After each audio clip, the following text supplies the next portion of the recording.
Mochunkstv.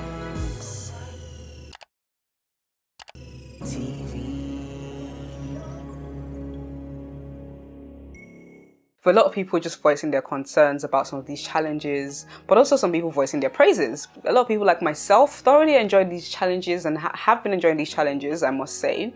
Me personally, I'm able to admire a woman's body without seeing it as just a sexual tool. So it now came out that some men were removing the red filter from the silhouette so they could have naked pictures, especially the ones where women were naked or not wearing much underneath, which was, quite sickening. And some people were saying things like, well, women are showing off their bodies, so why should men not remove the filters? And they just couldn't understand that, again, this is an issue of consent. A tweet came out that I felt was the perfect response to that was, women where they're fully clothed, they still get harassed. Women in church, fully clothed, covered top to bottom, loose clothing, they still get harassed.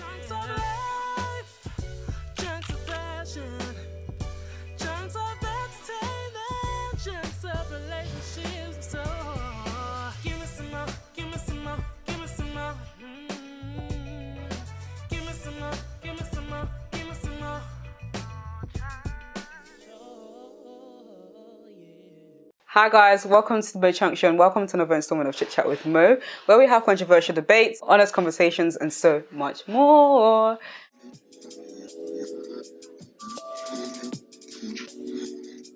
Now, today's video, as you can see from the title, we're about to talk about the Busset Challenge, the Silhouette Challenge, and whether it's getting a bit much, whether women are over-sexualizing themselves on the internet, whether it's perfectly fine for women to choose to show off their bodies, their sexual prowess, and we're just going to explore some things. There's actually so much to unpack, guys, because over the last few days, this has sparked a lot of discourse online. And I'm sure in person as well, for a lot of people just voicing their concerns about some of these challenges, but also some people voicing their praises.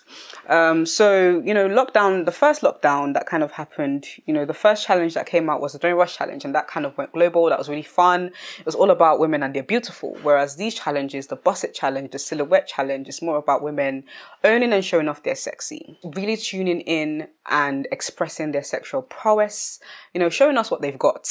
And a lot of people like myself thoroughly enjoyed these challenges and have been enjoying these challenges, I must say. Me personally, I'm able to admire a woman's body without seeing it as just a sexual tool. So I'm able to admire a woman's body without sexualizing it. I think a woman's body is actually chiseled out by God, and that's not just curvy women, that's all kind of shapes and sizes. And I think women's bodies are absolutely beautiful and deserve to be celebrated and enjoyed and embraced by the owners of the bodies as well. There's something about coming into your sexy and finding your sexy that gives you a lot of confidence as a woman, connecting to who you are as a sexual being, but also just loving your body for what it is. And that's what we're seeing with these challenges. The Busset Challenge is more about twerking. Silhouette Challenge is more about showing your body shape and embracing your sexy and bringing that inner prowess. So this transformation kind of happens, you looking normal, and then there's a red filter which shows off more of your silhouette. And, I personally was really enjoying these challenges. I would say, or I would like to admit that my personal limits was where you could kind of almost see the nipples, the nakedness behind the red filter. That was my personal limit. And that's not to say women shouldn't. I'm one of those people that can scroll past things that I don't like. I don't have to make a fuss about it, or don't sit well with me or make me uncomfortable. I personally didn't want to see the nakedness or random people's nakedness online. There were some men that also were showing their junk. That was just, it's silhouettes, not naked challenge. But of course, people still have the choice to do the nakedness if they wanted to. So it now came out that some men were removing the red filter from the silhouette so they could have naked pictures, especially the ones where women were naked or not wearing much underneath, which was, quite sickening, and some people were saying things like, well, women are showing off their bodies, so why should men not remove the filters? And they just couldn't understand that, again, this is an issue of consent. And I don't know why as adults we're not able to understand that yet fully, or we're not able to fathom that fully, that clearly the women's limit with this silhouette was seeing their bodies behind the red filter. And now you've taken away that limitation by removing the red filter and having complete nudes of them on your phone. And again, with the Boss It challenge, we spoke about on What's Trending, there's a difference between being sexy and owning your sexy and someone sexualizing you. The difference is consent. There's been several criticisms that women are sexualizing themselves with these challenges. But again, I think the answer is very simple. There's a clear difference between you being sexy and owning your sexy and having that choice and power versus somebody harassing you and sexualizing you on your behalf without your consent or permission. And, I saw some interesting takes. I saw one of my favorite gospel singers. It had to be you. I don't want you guys to go and necessarily go and start on my account commenting on their posts and whatnot. They posted something that I think was quite problematic, and they posted something saying, ladies, why are you sexually harassing yourself by taking part in sexually harassing challenges? And yeah, for me, super problematic as somebody who has been, trigger warning, a victim of sexual assault in the past.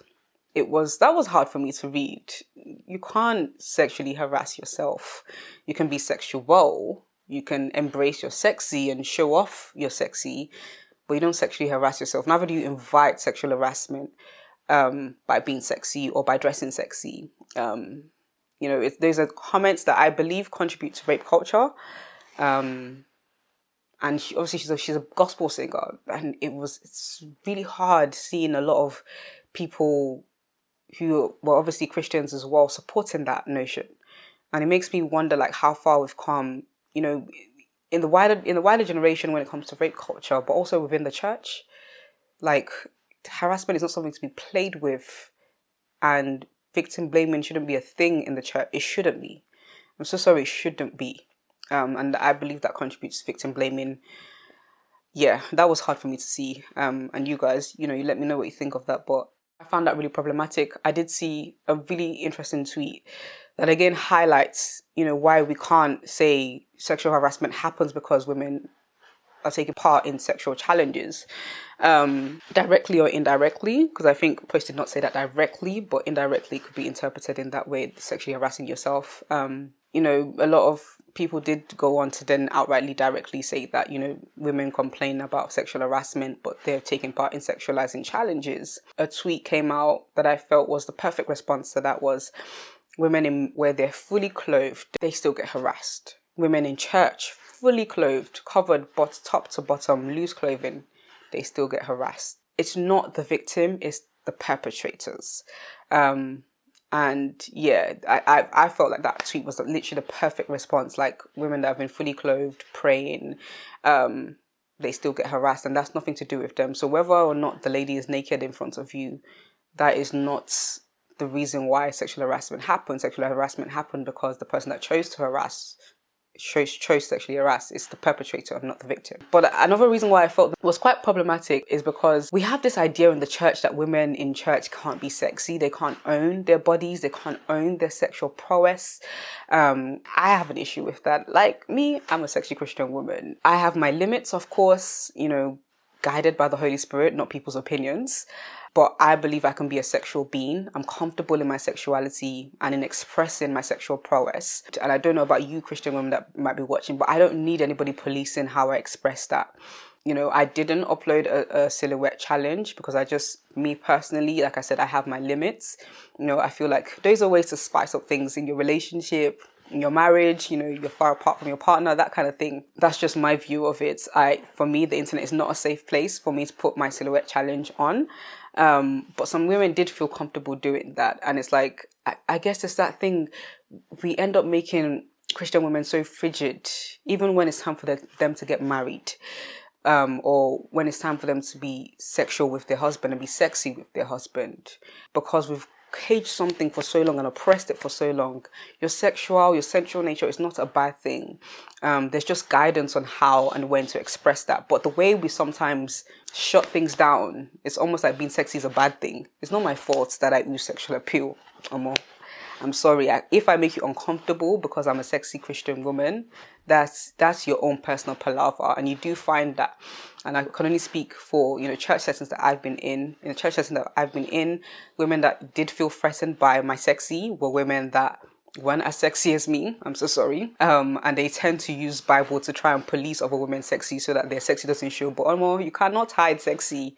I'm so sorry. And that's not even me being like prideful or whatever, but I've just noticed that over the years in my church journeys, and women that I found in church to be comfortable with me being sexy, they're also quite sexy and beautiful. So sometimes it's actually an insecurity thing, and how we interpret the Bible to be, and how we interpret modesty as well. I think modesty is a huge issue in the church, which I believe is actually super subjective. That's me personally. But yeah, we've used that modesty thing, Bible, to kind of to oppress Christian women, especially other women outside of the church as well. And a lot of Christian women's response to that is to be more timid, to be more humble, to be more frigid. Subconsciously they start to have sex with their husband and they still feel like they're dirty. We've got so much work to do, guys. But not to ramble on that point for too long. I did see an interesting question. Like I said, I was able to personally admire the bodies without sexualizing it. And this was she's in the Christian relationship industry. And she basically said that, can women's bodies be admired without being sexualized? And her interpretation of that is that sometimes we don't want to.